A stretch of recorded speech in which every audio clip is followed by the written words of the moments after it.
Hello, my rock star friends. We are in the quaint and very beautiful Arvada Cemetery. If you would like to hear my story about this place and the town of Arvada and why it is important to the state of Colorado, I will link the description below. I would like to introduce my heroes video that you will see in a moment.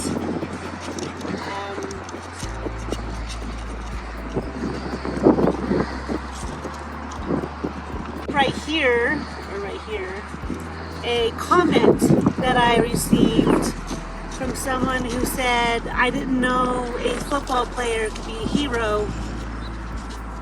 To me, it's an individual thing of who your hero is.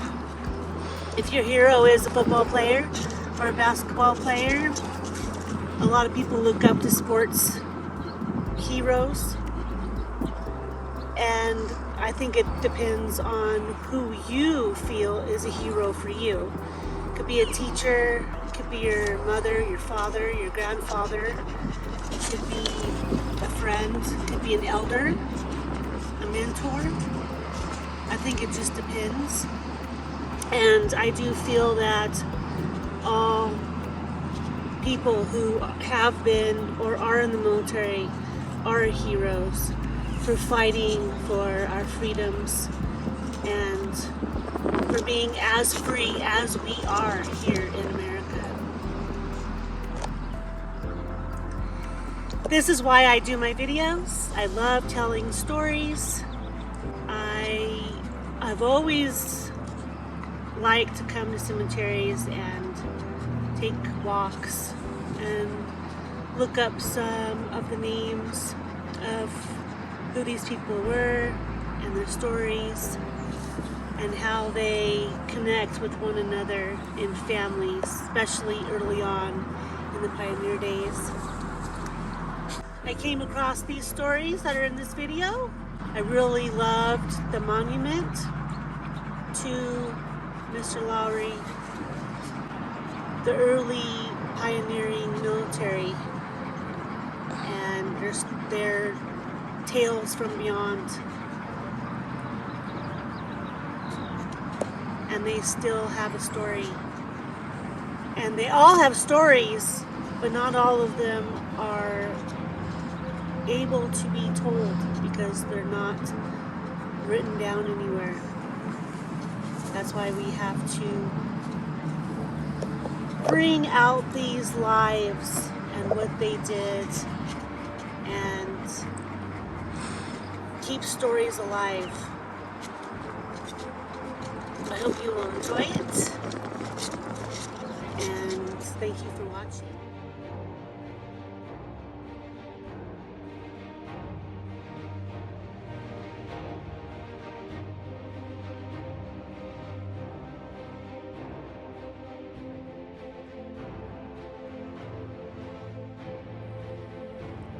Today we venture to the amazingly beautiful historical Fairmont Cemetery, the second most oldest cemetery in Colorado. We pass by the huge, majestic mausoleum that we shall visit and come back soon. Yet we are here to tell you the tale of Francis Brown Lowry. He was born in 1894 to Walter and May Nell in Denver. He graduated from Manual High School, going on to graduate from Ann Arbor University in 1917 with an engineering degree. Francis attended officer school at Fort Ridge, Virginia, graduating as a photographic aerial observer, being assigned duty at Fort Ridge.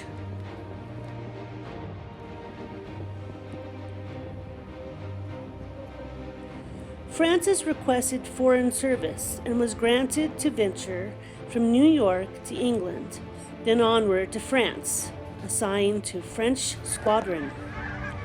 He served for 2 months, then reassigned to the 91st Aero Squadron, CAC, as an artillery and photographic observer. His first aerial observation flight of heavy artillery on June 13, 1913.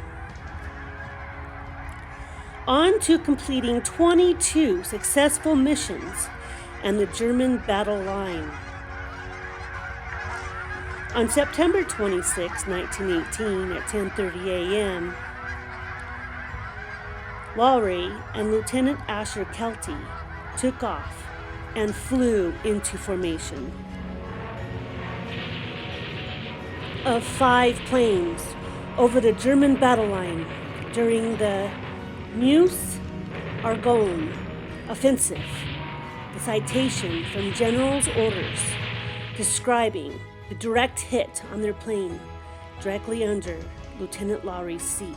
The Distinguished Service Cross was awarded posthumously by General Pershing to Second Lieutenant Francis Brown Lowry for extraordinary heroism during a very critical photographic mission of the 91st Aero Squadron Coast U.S. Army Air Service, and promoted both Lieutenant Lowry and Lieutenant Kelty to first lieutenants.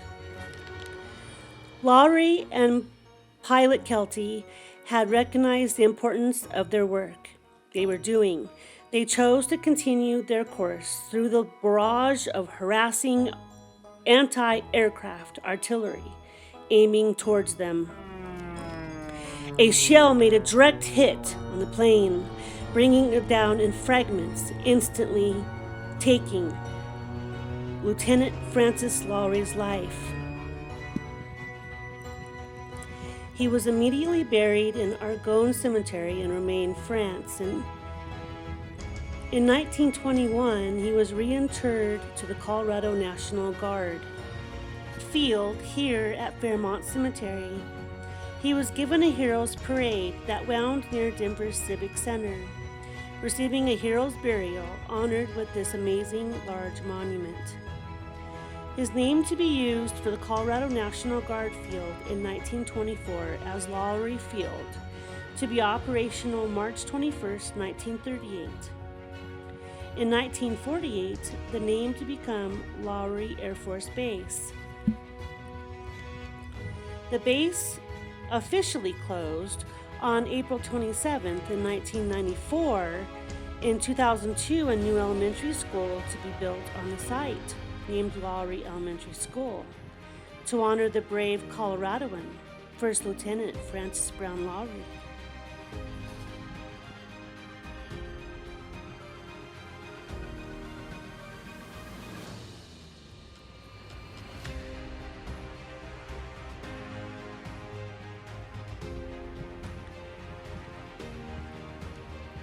Lying nearby is Lieutenant Lowry's mother and father, Walter and Nell French, 1864 to 1953 and 1865 to 1958. Here among scores of marble headstones which mark final resting places of brave men and women who served our country in war and in peace. Assembled veterans, family members, and Fairmont Cemetery Company dedicate this Veterans Plaza and nearby Garden of Honor on November 1998. Together we celebrate the proud service of those who have ensured liberty and justice for us all. Let it be said today and tomorrow that we remember. In honor of all women who served in the armed forces to preserve America's freedoms. The Tuskegee Airmen of World War II. They rose from adversity through competence, courage, commitment, and capacity to serve America on silver wings and to set a standard few will transcend.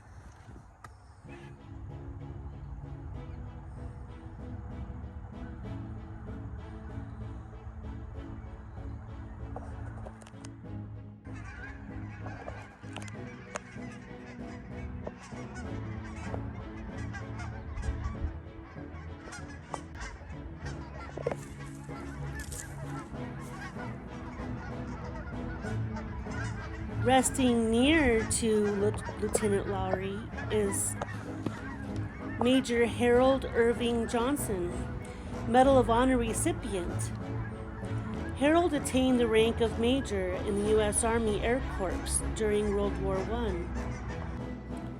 On November 9, 1918, information was desired to attain where the enemy's position on the opposite side of the Meuse River in France. Major Johnson, with another soldier, volunteered without hesitation to swim the river to attain the information of the exact position of the enemy. Reaching the opposite bank, though despite the enemy's determination to prevent such a crossing, being barraged with gunshots, they did obtain the information, turning around to return. After such a demanding struggle, they were so exhausted they had to be helped from the water. And then to report their exploits. Harold Irving Johnson, Medal of Honor winner. Company A, 356 Infantry, 89 Division, World War I. March 3rd, 1892 to August 28th, 1949, age 57.